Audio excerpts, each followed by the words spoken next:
La entrevista con Ramsés Yunes. Por eso siempre le agradezco a la gente que sabe, ¿no? Y quien sabe de estos labores constitucionales es el doctor Fidel Ordóñez. Doctor, muchas gracias, muy buenas tardes. 3 puntos rápidamente. Platícanos cómo viste, ya está confirmando la fiscal que han liberado a Diana, esta mujer que estuvo presa por homicidio, ¿no? Cuando en realidad tuvo un aborto, lo hizo en el baño, pero pues fue un aborto simultáneo, si me permite la expresión, y estuvo presa. Hubo muchas presiones por parte de las redes sociales y ya confirman su liberación. Doctor, ¿cómo lo viste?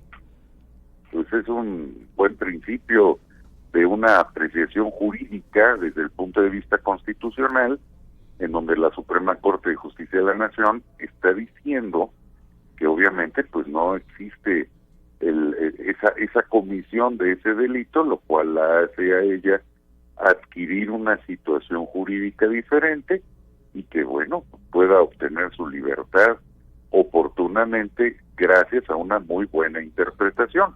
Pero no solamente es esa, son 2 interpretaciones las que se dieron. Una es en lo que se ha llamado despenalización del aborto, pero la otra, que es muy importante también, la Suprema Corte se pronunció en el sentido de no poder establecer desde un punto de vista jurídico en qué momento se nace a la vida. Inclusive alguno de los ministros dijo que ni siquiera científicamente se puede probar en qué momento se surge a la vida. Entonces, obviamente, esa interpretación le beneficia a Diana Patricia y obviamente tiene esa consecuencia muy buena en el día de hoy de que pueda ella lograr su libertad por vía de algo que es una interpretación jurídica. Ahora, precisar que los jueces van por la ley, no están promoviendo el aborto, sino que por ley lo que se promueve aquí es quitar la criminalización de las personas que abortan. Eso hay que aclararlo, doctor. Es que lo que sucede es que no solamente es la criminalización, sino que se convierten en víctimas las mujeres. Es cierto. Y obviamente ese proceso, toda mujer que aborta se vuelve víctima de un sistema que había conservado una consideración de el momento de entender en qué momento nace a la vida, y es el efecto que han tenido algunas constituciones de los estados en esta soberanía de los estados mexicanos, en la cual ahí se decía que era concebido y no nacido. Entonces este avance quiere decir en qué momento hay vida, y siempre se había tenido el criterio jurídico de que fuera en el momento del alumbramiento y en donde se ve la viabilidad de la persona.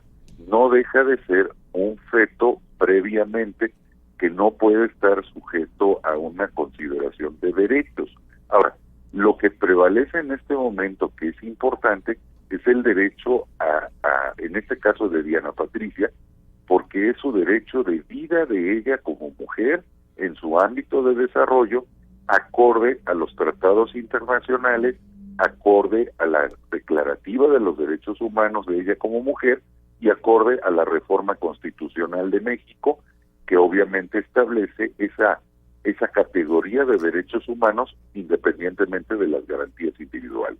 Bueno, pues finalmente Diana Patricia está en libertad. El segundo punto, hace algunos días platicaba yo con la magistrada Concepción Flores Sabiaga, la habían ya destituido de la 8ª sala, dice que se va a ir a las instancias internacionales, que es verdaderamente un atropello lo que hicieron con ella, ya desalojaron sus oficinas y hoy la magistrada presidenta en los honores a Miguel Hidalgo, en el Parque de los Berros, dijo que ella no fue desalojada, solita se fue, así dijo la presidenta del Tribunal Superior de Justicia.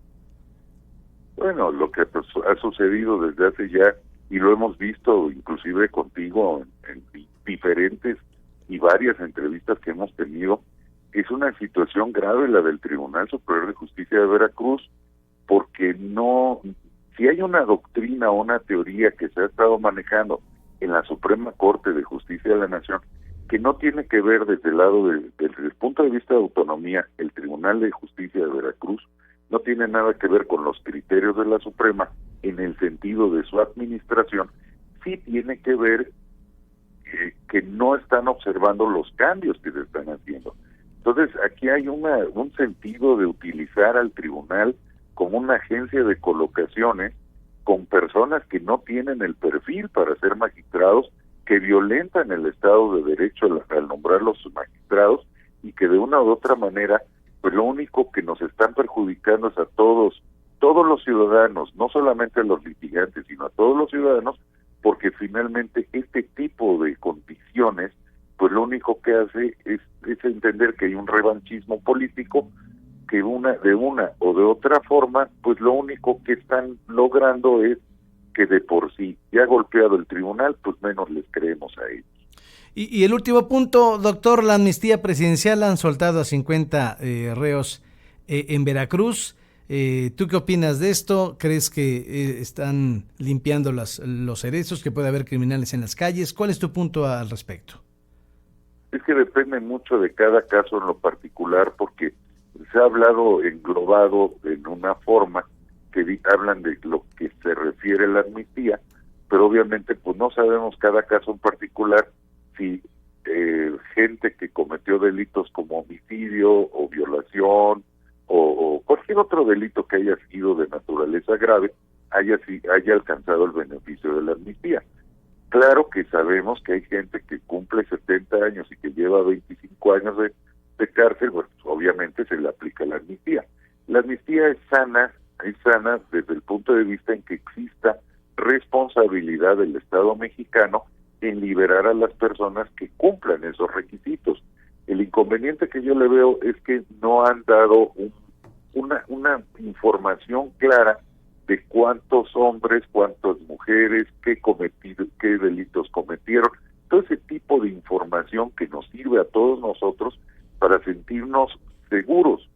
Mas, sin embargo, el Estado mexicano lo ha estado haciendo así en una formalidad muy englobada y que no nos da oportunidad a que nosotros lo analicemos. Entonces, vamos a decir que de entrada está bien por el sentido de la amnistía, pero sí quisiéramos todos nosotros, porque lo merecemos, ese derecho a la información, a que nos informen perfecta y plenamente por qué razones Hugo, Paco, Luis o María, Elena y Petra lograron salir de la cárcel, porque eso sí nos llena de una seguridad jurídica a todos nosotros de que se están haciendo las cosas bien. Doctor, te mando un abrazo, como siempre, consultarte no genera honorarios en esta que es tu casa. Te mando un abrazo, Te saludo con gran gusto y muchas felicidades por el Día de la Locución. Muchas gracias, doctor. Igualmente, muchas gracias. Como siempre, muy atento. El doctor Fidel Ordóñez en el 97.7 y en el 101.1.